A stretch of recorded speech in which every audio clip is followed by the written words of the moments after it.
धेरैलाई लाग्छ रोनाल्डो पछि पनि पोर्चुगल उत्तिकै बलियो रहनेछ, तर सत्य अलि फरक र डरलाग्दो हुन सक्छ। के पोर्चुगल रोनाल्डो बिना विश्वकपमै छनौट हुन नसक्ने अवस्थामा पुग्ला? यो केवल एउटा आशंका मात्र होइन, एउटा गम्भीर खतरा हो। कागजमा स्टार खेलाडीहरूको लामो सूची हुनु र मैदानमा एउटा सङ्गठित टोली बनेर खेल्नुमा आकाश पातालको फरक हुन्छ। अहिले पोर्चुगलसँग म्यान्चेस्टर सिटी, पिएसजी र एसी मिलान जस्ता ठूला क्लबका बहुमूल्य खेलाडीहरू त छन्, तर उनीहरूबीच त्यो मैदानको कम्बिनेसन र तालमेल अझै बन्न सकेको छैन। जब सबैजना आआफ्नै तरिकाले स्टार बन्न खोज्छन्, तब टिमको गेम प्लान पूर्ण रूपमा ध्वस्त हुन्छ। सबैभन्दा ठूलो खडेरी हुनेछ नेतृत्वको। सङ्कटको बेला खेलको 90औं मिनेटमा एक्लै म्याच जिताउने त्यो विजेता मेन्टालिटी र दबाब झेल्ने क्षमता अहिलेका युवा खेलाडीहरूमा देखिएको छैन। युरोपेली क्वालिफायर्स, युएफए क्वालिफायर्स सधैँ कठिन र निर्दयी हुन्छन्।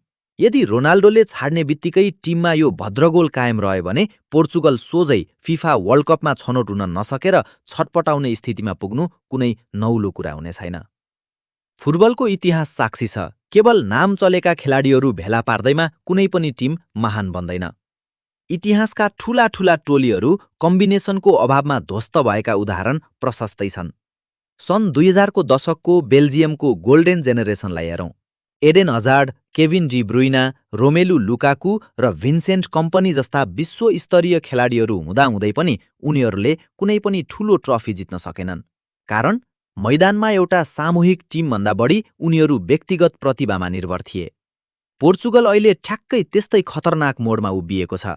जब टोलीमा धेरै स्टार खेलाडी हुन्छन्, तब त्यहाँ इगोको लडाईँ सुरु हुन्छ।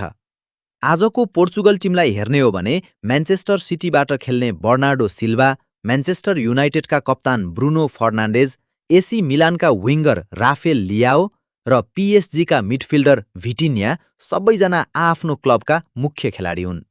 तर जब यी सबैजना पोर्चुगलको रातो र हरियो जर्सीमा मैदानमा ओर्लिन्छन्, उनीहरूबीच त्यो स्वाभाविक तालमेल र समन्वय देखिँदैन। प्रत्येक खेलाडी आफूले खेल नियन्त्रण गर्न चाहन्छन्। कसले बल होल्ड गर्ने, कसले फाइनल पास निकाल्ने र कसले डिफेन्समा ट्र्याक ब्याक गर्ने। यो स्पष्ट रणनीतिक नीतिको अभावले गर्दा टिमको कम्बिनेसन पूर्ण रूपमा भद्रगोल बन्न पुग्छ। क्रिस्टियानो रोनाल्डोले टोलीलाई केवल गोल मात्र दिएका थिएनन्, उहाँले दिएका थिए अतुलनीय विजेता मेन्टालिटी र नेतृत्व। खेलको 85औं मिनेटमा 1-0ले पछि पर्दा पनि रोनाल्डोको उपस्थिति मात्रैले विपक्षीको सातो उडाउँथ्यो र आफ्ना खेलाडीहरूमा हिम्मत भर्थ्यो। तर रोनाल्डोपछि यो टोलीमा त्यो स्थान कसले लिने? सङ्कटको बेला टिमलाई काँधमा बोक्ने नेता को हो? अहिलेका युवा खेलाडीहरू क्लब फुटबलमा जति नै चम्किए पनि देशको लागि खेल्दा आउने अन्तर्राष्ट्रिय दबाब झेल्न उनीहरू बारम्बार असफल भइरहेका छन्। जब दबाब बढ्छ, कम्बिनेसन टुट्छ र टिम छिन्नभिन्न हुन्छ। युरोपेली विश्वकप छनौट युएफए क्वालिफायर संसारकै सबैभन्दा कठिन र निर्दयी प्रतियोगिता मानिन्छ। यहाँ साना मानिएका देशहरू जस्तै उत्तर म्यासेडोनिया, सर्बिया वा स्विजरल्यान्डले पनि अनुशासन र मजबुत टिम कम्बिनेसनका भरमा ठूला देशहरूलाई पछार्न सक्छन्। याद गरौँ, रोनाल्डो टोलीमा हुँदा त पोर्चुगलले धेरै पटक प्लेअफको बाटो भएर धौधौले विश्वकपको टिकट काटेको थियो।